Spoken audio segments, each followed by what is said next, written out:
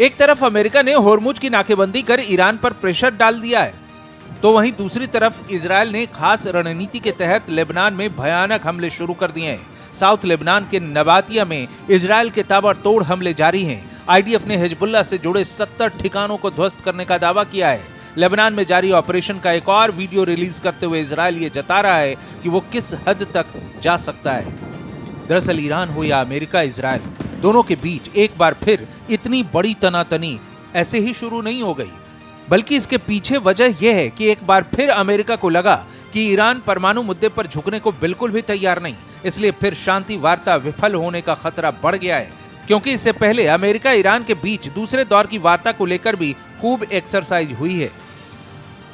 אני מחזק את תושבי הצפון שממשיכים לעמוד איתן. במקביל כוחותינו ממשיכים להכות בחיזבאללה. הלחימה מתמקדת בבינג' בל. בינג' בל זו הייתה בירת חיזבאללה בדרום לבנון. זה המקום שחסן נסראללה אמר לפני 26 שנים, הישראלים הם קורי עכביש. אנחנו עומדים להכריע את בן ג'בייל, אנחנו עומדים בעצם לחסל את המעוז הגדול הזה של חיזבאללה. במקביל נתתי אתמול הנחיות לצה"ל להמשיך לעבות את אזור הביטחון. Mediator की भूमिका निभा रहे पाकिस्तान को डोनाल्ड ट्रंप ने दोहरे मोर्चे पर लगा रखा है। देखिए ये दो तस्वीरें। ट्रंप ने एक तरफ मुनीर को तेहरान भेजा तो दूसरी तरफ पाकिस्तानी पीएम शहबाज शरीफ को सऊदी अरब। तेहरान पहुंचे पाकिस्तानी सेना प्रमुख को ईरान के विदेश मंत्री अरागची ने गले जरूर लगाया। जैसे मुनीर की पीठ थपथपाकर ट्रंप ने उसे तेहरान भेजा, उसी तरह अरागची ने भी मुनीर की पीठ थपथपा दी। लेकिन ताजा खबरें हैं कि ईरान ने परमाणु मुद्दे पर अमेरिकी प्रस्ताव पर झुकने से इनकार कर दिया है। उसी तरह काउंटर बैलेंस करने के लिए शहबाज को सऊदी भेजा गया तो भले वो ट्रंप के मिशन में कामयाब हो या ना हो, लेकिन मौके का फायदा उठाते हुए सऊदी से उधार लेने में जरूर कामयाब हो गए।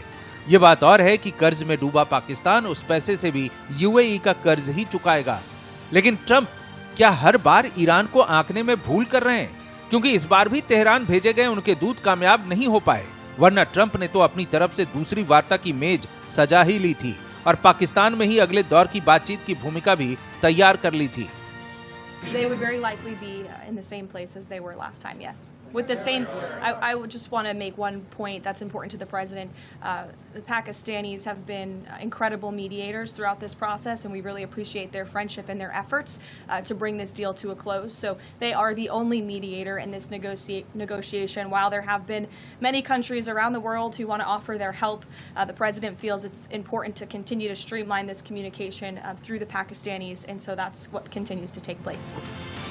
लेकिन एक बार फिर चाहे होर्मुज की नाकेबंदी हो या परमाणु मुद्दा या फिर सैंक्शंस का अमेरिकी हथियार, ईरान शायद अमेरिकी शर्तों के करीब भी नहीं है, बल्कि इसके बदले उसे अस्तित्व की लड़ाई ज्यादा अच्छी लग रही है। लेकिन दोनों तरफ की ये जिद जंग की अंतहीन श्रृंखला को जन्म दे सकती है, जो पूरी दुनिया के लिए भारी मुसीबत साबित होगी। Bureau report, Bharat express. इसी बीच एक बड़ी खबर सामने आ रही है। इजरायल लेबनान के बीच सीज फायर को लेकर अमेरिकी राष्ट्रपति ट्रंप का पोस्ट। दोनों देशों के नेता वाशिंगटन डीसी में मिले हैं। 34 साल के बाद दोनों देशों के नेताओं ने मुलाकात की है। इजरायल लेबनान में 10 दिन का युद्ध विराम। इस सबसे बड़ा अपडेट इजरायल लेबनान के बीच सीज फायर की बात सामने आ रही है।